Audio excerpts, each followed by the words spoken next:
Alright, hi everyone. So in today's episode, we are getting into music streaming rates. More importantly, well, more specifically, music streaming rates for interactive streaming platforms like Spotify, Apple Music, Deezer, and Tidal.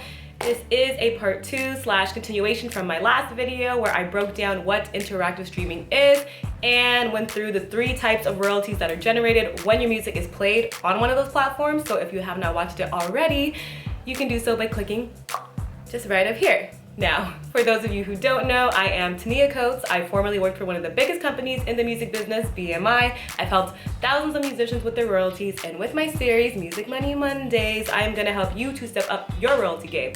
So, for the best music business advice for someone who actually works in the industry, subscribe to my channel by clicking on the subscribe button, hit the bell notification, and you'll be notified when I post my new videos on Music Money Mondays. But let's get into this crazy, complicated, heavily debated topic of music streaming rates. All right, so when it comes to music streaming rates, what I'm about to say in this video, I'm pretty sure might piss some people off, but I don't care.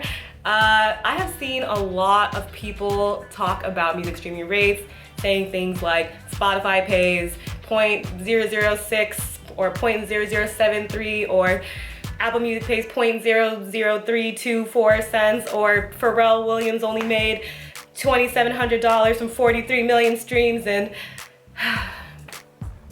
all of this, like everything that I hear and read about and watch when it comes to music streaming rates is basically all just not true, not the right information.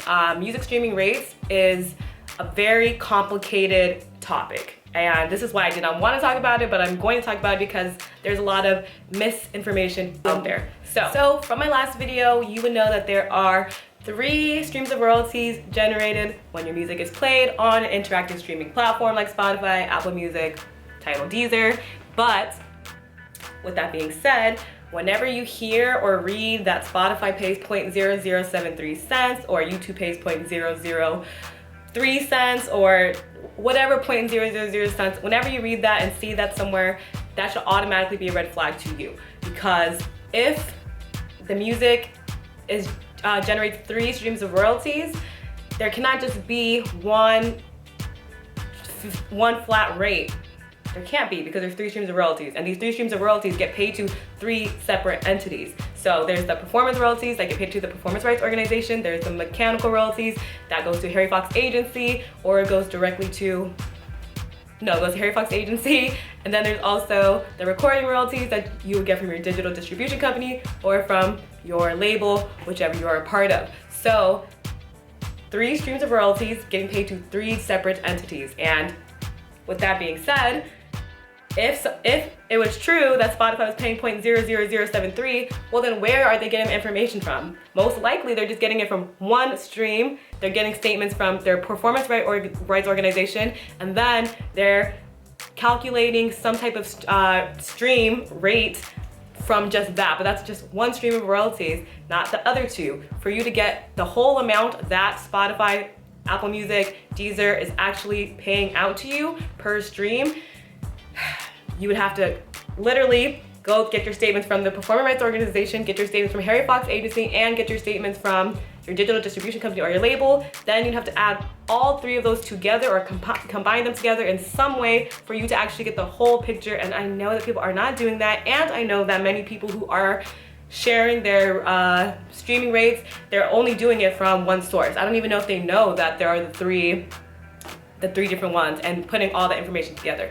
And that leads me to another point. Even if you go and add all 3 of your royalties together for your streams, you still are not going to be able to calculate what the rate is per stream, because they have various rates for various things in interactive streaming platforms. So because there is a premium service, there's ad-supported service, they have different rates that they pay out according to that as well. And I am going to walk you guys through that, because I know that I could say it's so confusing 5 million times, but people are still gonna want the numbers.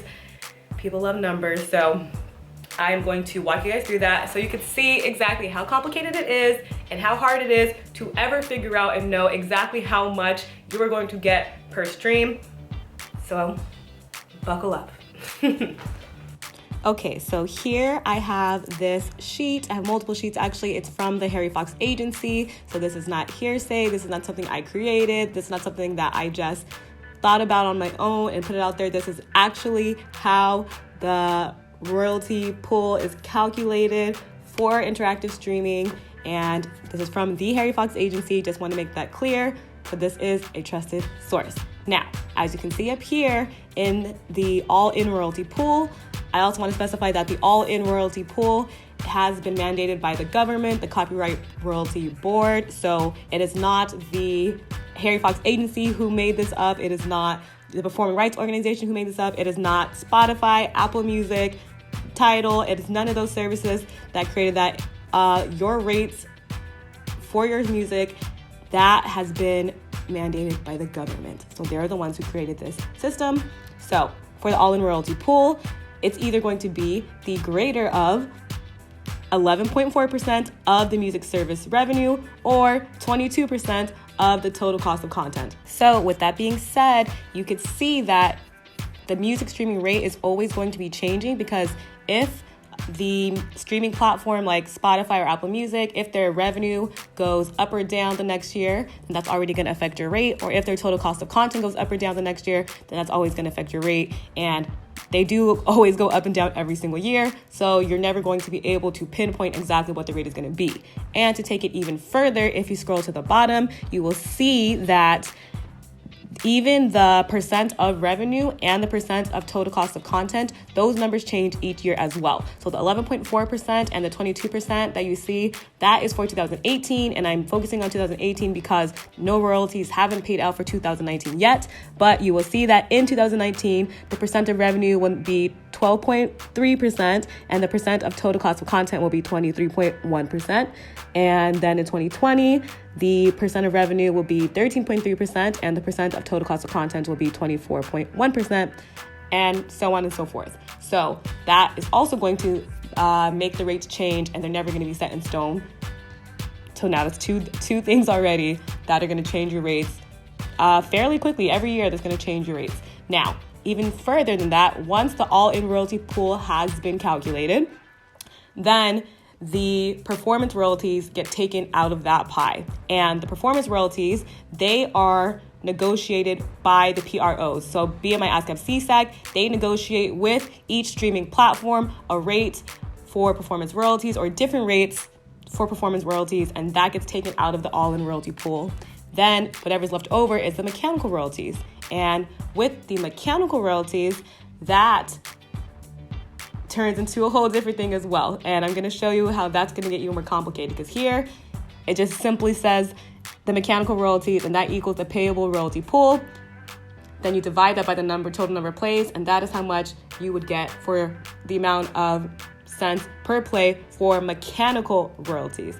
But this is only for free, non-subscription, or ad-supported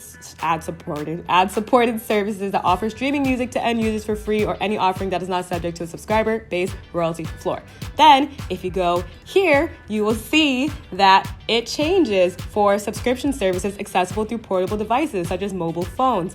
And you would see that instead of just becoming the mechanical royalties, now all of a sudden it's going to be the greater of the mechanical royalties, or 50 cents for each qualified subscriber per month. Then also go here. This is for subscription services that are accessible on a desktop computer that play music whether the computer is online or offline. And now you see again down here, it's going to be the greater of either what's left over of the mechanical royalty pie, or 30 cents for each qualified subscriber per month, and then divided by the number of plays. That's how you're going to get that one. Oh, and also here's another one. If your music is streamed on a subscription service that is accessible on a desktop computer that only plays music when the live internet connection exists, then it's going to change down here. And you'll see that it's either going to be the greater of what's left over of the mechanical royalties, or 15 cents for each qualified subscriber per month. And to throw another doozy at you guys, even the type of subscriber is going to affect the rate as well. So if someone is streaming your song from a family plan account, then they're going to be counted as 1.5 subscribers. And if they're streaming your music from a student account, then they're going to be counted as 0.5 subscribers, half of a subscriber.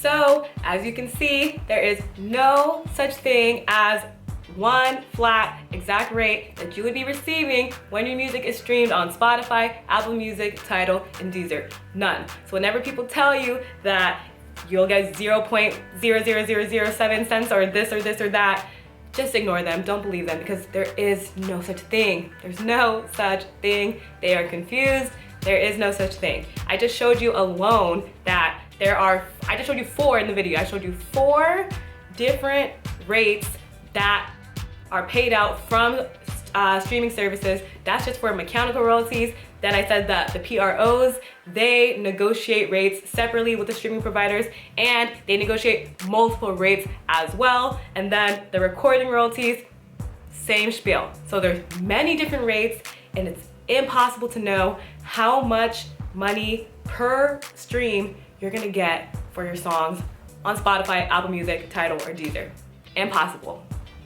And I also just want to say to all you musicians out there, please, please, please don't focus so much on music streaming rates, because as you see, it's really complicated and you're never gonna know. But also, like, whether you're getting this amount, this amount, this amount, it's just all gonna add up. Just make sure your music is on all the platforms. It's all gonna add up for every platform. And also, you should not just make music streaming your sole, that's not the sole thing you should be relying on to make money as a musician. You can make money from doing tours, concerts, performing at live venues, trying to get your music into TV and film, selling an album, selling merchandise. There's so many different ways that you can make money, so you should not just be so focused on music streaming. And I know the world is telling you that, but please don't. Just please try not to.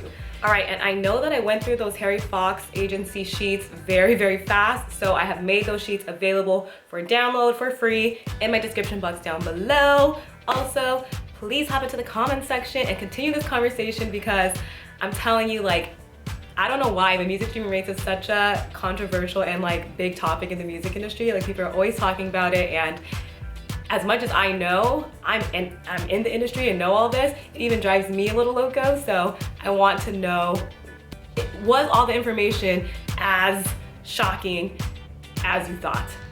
Or just any of your thoughts. But yeah, and that's about it. Oh, help your girl out and give the video a thumbs up, and also subscribe to my channel by clicking on my face somewhere over here. And yeah, till the next Music Money Monday, which will be in 2 Mondays, every other Monday now, people. That's all. Bye, everyone.